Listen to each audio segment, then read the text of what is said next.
Բաքվից Երևան հասնող գնացքները դատարկ են հետ դառնում, չնայած նախորդ տարեվերջից Հայաստանն ադրբեջանական նավթամթերք է ներկրում, մեր երկրից այդպես էլ որևէ ապրանք չի արտահանվում ադրբեջանական շուկա։ Որովհետև նախորդող շրջանում մեր տնտեսությունը ֆուրի ծավալով է իր պլանավորում իրականացել։ Սա առաջին հիմնավորումն էր, որ կառավարությունից լսեց հայ հասարակությունը, հետո արդեն նաև տեղեկացանք ապրանքների փոխարեն առայժմ Երևանից Բաքու ցուցակ են ուղարկում, հասկանալու թե Բաքվին հատկապես ինչը կհետաքրքրի հայկական շուկայից ձեռք բերելու համար։ Հիմա անկեղծ ասած տենց պրոցեսներ կան,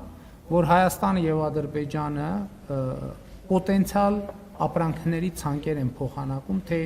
ինչ ձեռք բերելու եւ ինչ վաճառելու եւ ինչ գնելու հարցում են հետաքրքրված եւ պրոցես գնում է։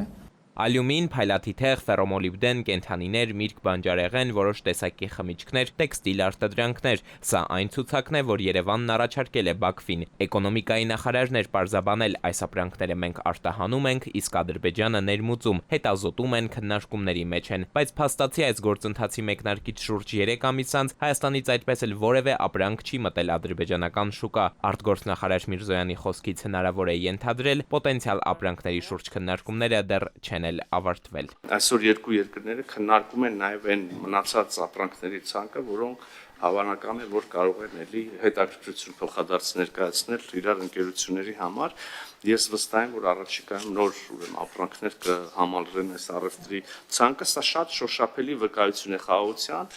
եւ նաեւ մի կողմից վկայություն է ուրեմն խաղաղության, մյուս կողմից իր հերթին գալիս է ուրեմն հակադարձ բանով ազդեցությամբ ամրապնդել այդ խաղաղությունը։ Եվ չնայած արտգործնախարար Միրզոյանի այս վստահությանը, հիշեցնեմ, որ օրերս էլ Բաքվի կառավարությունն էր գնացել Միլի Մեջլիս Ալիևի падգամավորներին զեկուցելու նախորդ տարվա աշխատանքի հաշվետվությունը, ու այդ ժամանակ բաց ուղիղ տեքստով ադրբեջանական իշխանությունը ձևակերպել էր նավթամթերքի արտահանումը Հայաստան ունի զուտ առևտրային բնույթ եւ կարող է դիտվել որպես երկու երկրների միջև տնտեսական եւ առևտրային կապերի հաստատման կարևոր քայլ։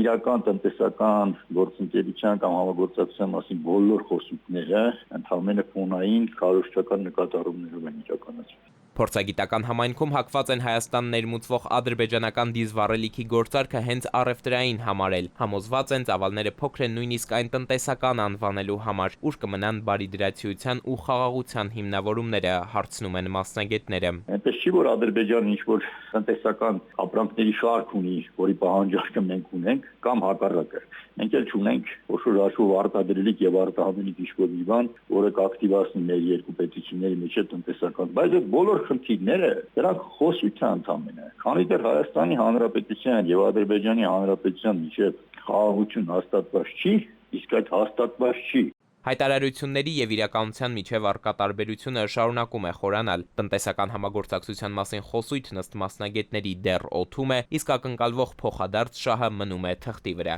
Արդյոք այդ երկխոսությունը կվերածվի իրական տնտեսական կապերի, փաստացի կախված է ոչ միայն շուկաների պահանջարկից, այլև քաղաքական որոշումներից։ Մինչև այդ Երևանից Բաքու հետ դարձող գնացքները շարունակում են ճանապարհ ընկնել դատարկ առանց բեռի։ Էդուարդ Պողոսյան, ժամը լրատվական։